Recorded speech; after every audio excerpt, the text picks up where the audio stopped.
son of the king, whether you like it or not. The racism that Harry and Meghan have had to put up with from people like you for a long time, it's enough. You need to stop, and you need to be human about this matter. This man has done nothing but promote this country, even while living in America, with everything he's doing with his games. He's a proud Brit at the end of the day. And what you're doing is what the Daily Mail and the Telegraph do. You're doing this racial profile of Meghan and Harry. Can you remember what happened to his mother? How she was hounded. It's disgusting. It really is. And I've got, Mike, now let me just say something. And this is coming from a place, me, you don't agree, but I really wish you well as a human being for what you've been going through. But just have a little bit of empathy for this man. It's enough now. We don't need this division anymore. I've never made any racist accusations against any member of the royal family, no matter. Well, you do. You do. I'm sorry, you've got to withdraw that, Andrew. That is an absolutely disgraceful statement, Mike, and you can't justify it. Mike. So please don't make that accusation. Mike, you know what? Every time I hear you, and whenever it's got to do with anything with immigrants or Prince Harry or Meghan, you are always attacking without any substance at all. It's not right, Mike. When you go to hospital, I'm sure you get treated by immigrants.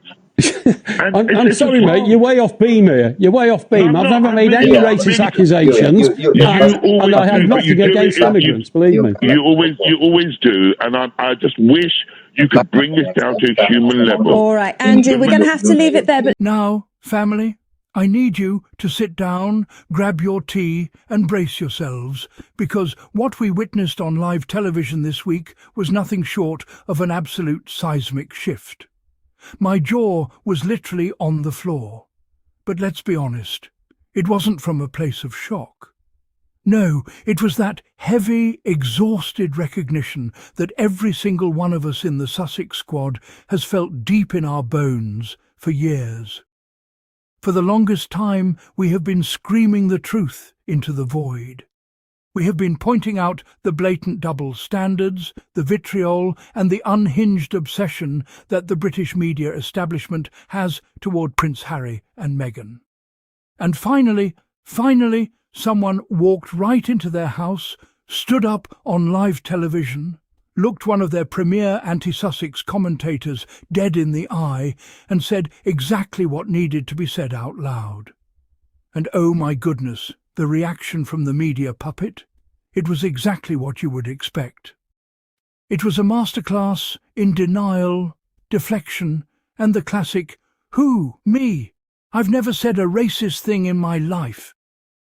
Tap dance. Honestly, family, that little routine has been performed so many times by these talking heads that it ought to have its own residency in a West End theatre by now. It is a tired, pathetic script, and the world is officially bored of it. But let's set the scene properly, because we need to dissect every single frame of this glorious moment.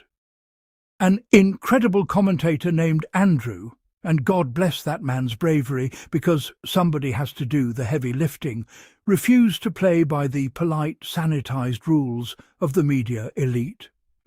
He looked over at Mike, a man who has made an entire career out of using Harry and Meghan as an endless punching bag, and he dragged the truth, kicking and screaming, into the light.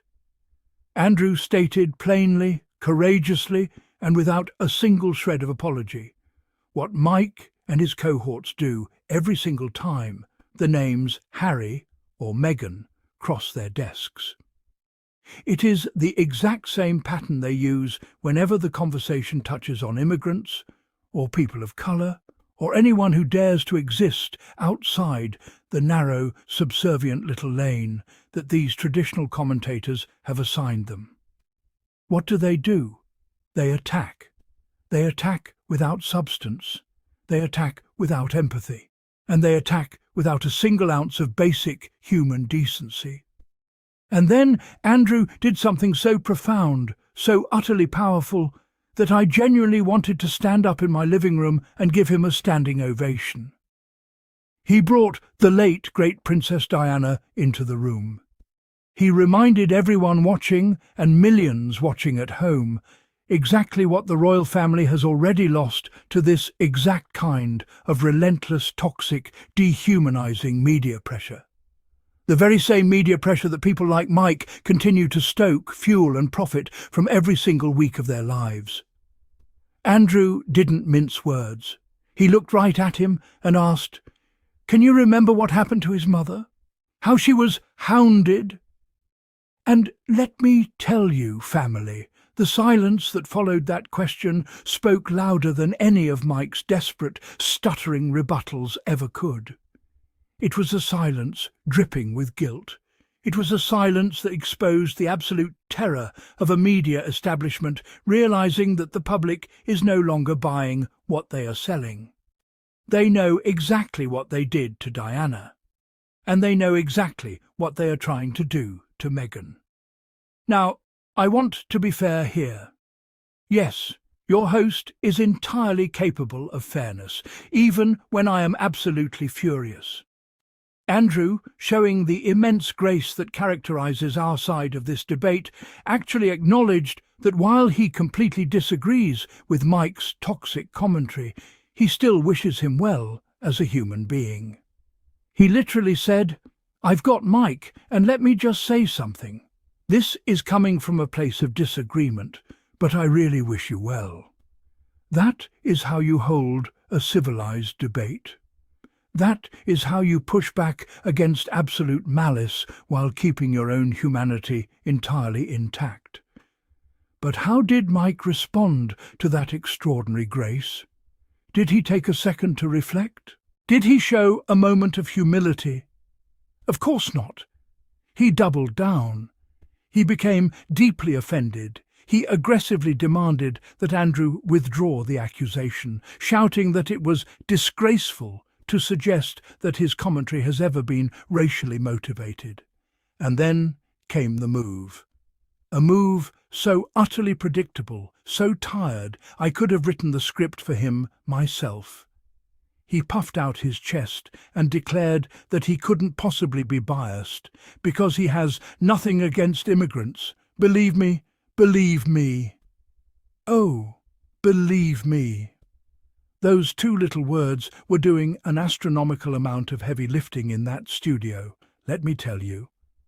Family, we need to pause right here and dissect this exact defence. This, I've never made it explicitly racist statement, shield, because it is incredibly insidious, and I refuse to let them gloss over it. Let's be completely real. Nobody in the year 2026 walks into a major television studio, sits under the bright lights, and says, "Right then, I am now going to be openly racist about Meghan, the Duchess of Sussex." That is not how modern media bias works. That is not how structural prejudice operates. What actually happens is far more dangerous, far more covert, and far more damaging. It is all about the framing. It's about the specific language used. It's about the deliberate choice of which negative stories to amplify, which fabricated narratives to push, and which specific character flaws to assign to certain people while giving others a total free pass. It is the cumulative, compounding effect of 1,000 small editorial decisions. Week after week, headline after headline, article after article. Taken together, they systematically construct a psychological profile designed to make the public hate a human being, and the dark, twisted picture that has been built around Meghan by certain corners of the British tabloids, specifically the Daily Mail and the Telegraph, is not a neutral piece of journalism. It never has been, and it never will be. Andrew was 100% correct to call out those specific publications by name. He called it exactly what it is: racial profiling.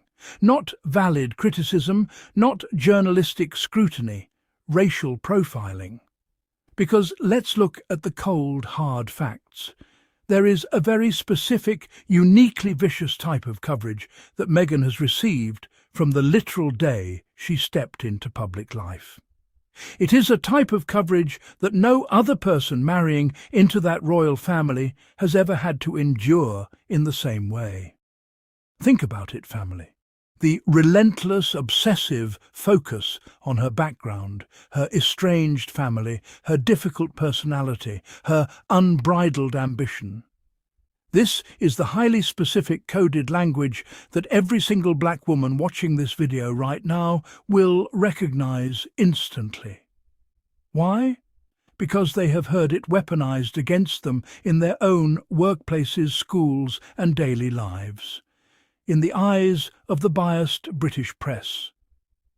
When Meghan is smart, she is labelled as threatening. When she is confident, she is labelled as aggressive. When she is ambitious, she becomes calculating and scheming. We know this toxic vocabulary inside and out. We are utterly exhausted by it, and we are absolutely done pretending that we don't see exactly what they are doing just because some defensive male commentator on a panel insists it isn't there. The gaslighting stops today. And let's talk about Prince Harry for a moment, because Andrew made a brilliant point about him that completely gets lost in the media's obsession with vilifying his wife. Prince Harry is a proud Brit.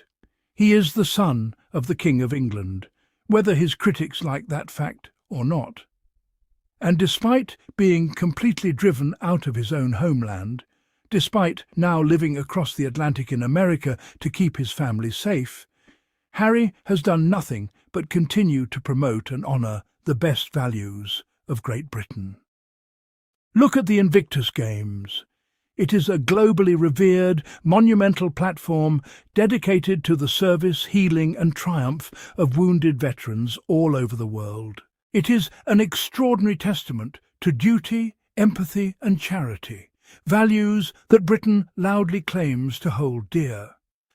But somehow, when the mainstream media talks about Harry, the conversation is never, ever about his incredible global impact. It is never about his advocacy for mental health. Instead, it is a non-stop barrage of, look what Harry said now, look what Harry did. Who did Harry betray today? The man literally looked at a toxic, unsafe environment that was actively destroying his wife's mental health, and he made the brave decision to pack up his family and leave to protect them. He chose love and survival over a broken institution, and for the crime of protecting his black wife and children, he has been absolutely eviscerated by sections of the British press with a terrifying ferocity. And here is where the hypocrisy becomes laughable. As Andrew quite rightly pointed out on that panel, notice how none of these self-righteous media watchdogs ever apply that same level of aggressive energy to people who actually harm the country. Where was this endless daily rage for Liz Truss, whose catastrophic 45 days as Prime Minister literally cost the British economy billions of pounds? Where is this venom for former political leaders who made decisions that cost countless human lives and millions in taxpayer money? They get handed state honours, comfortable pensions, and polite interviews. But Prince Harry writes an honest memoir about his own life experiences, and suddenly that is deemed an unforgivable international sin. The double standard is not subtle, family. They aren't even trying to hide it anymore.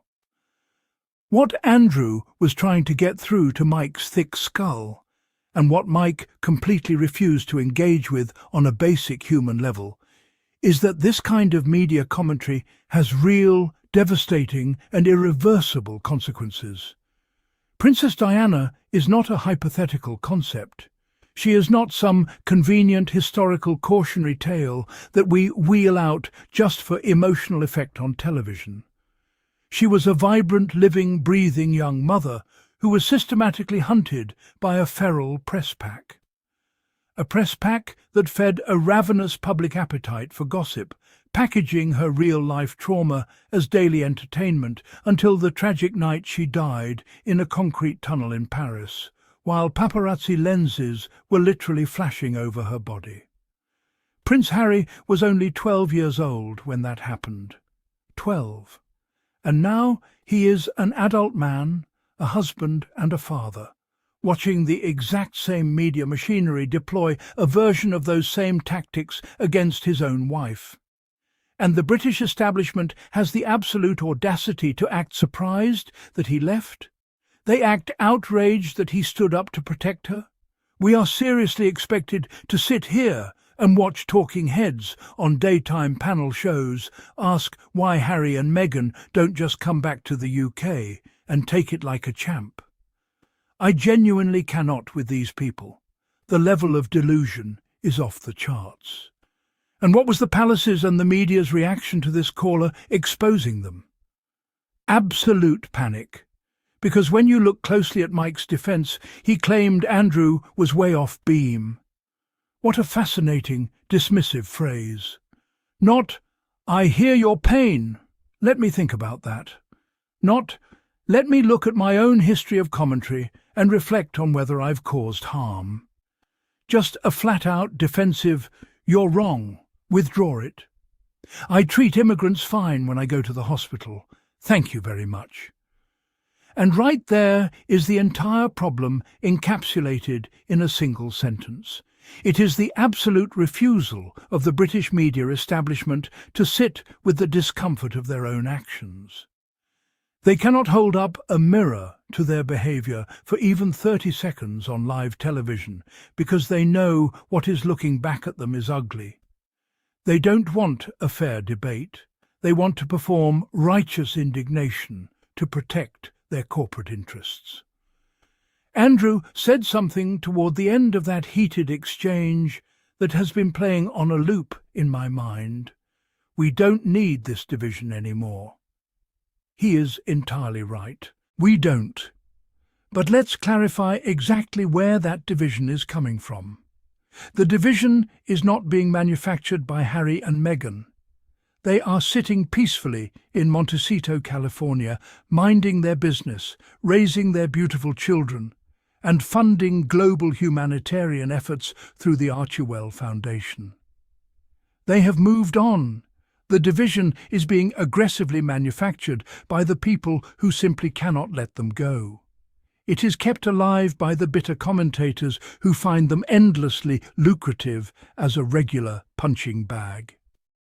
It is sustained by the greedy editors who know that putting Meghan's face or name on a headline guarantees clicks, sells papers, and generates ad revenue, especially when the story is fabricated to make her look bad. It is the British media establishment that is obsessed, bitter, and trapped in a toxic loop, booking the exact same angry guests to have the exact same tired conversations. And at this point you have to ask, who is this actually serving? Because it certainly isn't serving the British public. It isn't serving the standards of honest journalism. It isn't helping anyone's mental health, and it sure isn't building national pride.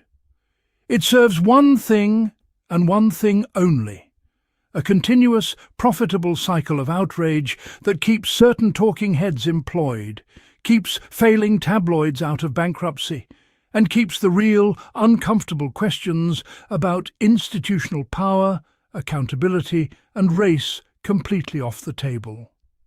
Family, what made that live broadcast truly unforgettable was how that caller and Andrew directly connected the media's treatment of the Sussexes to the wider, hostile political rhetoric surrounding immigrants and diversity.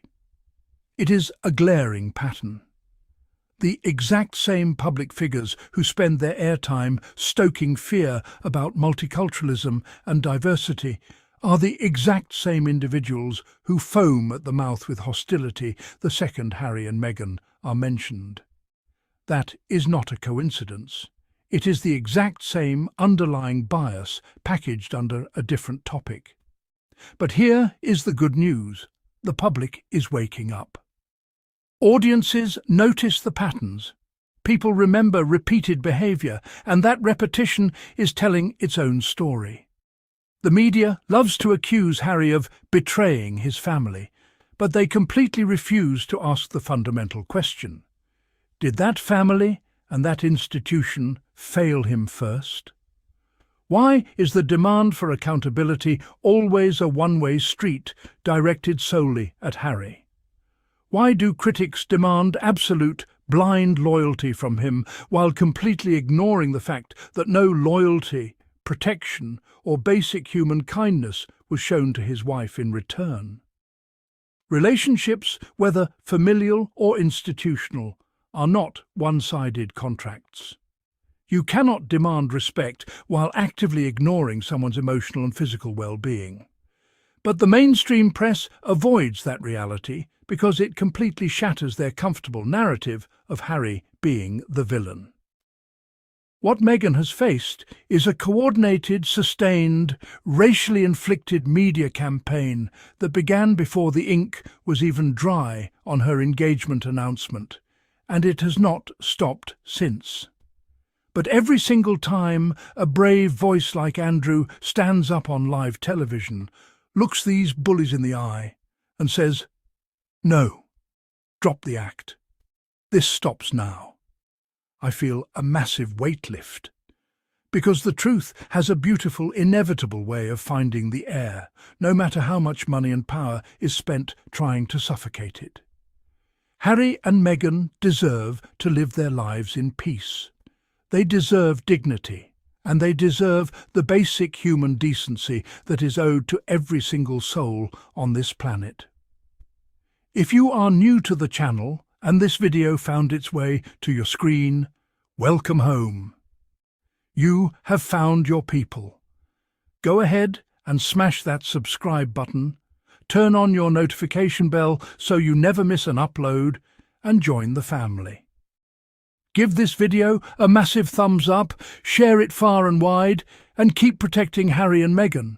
Stay safe, stay blessed, keep speaking your truth, and I will see you in the very next video. Bye for now.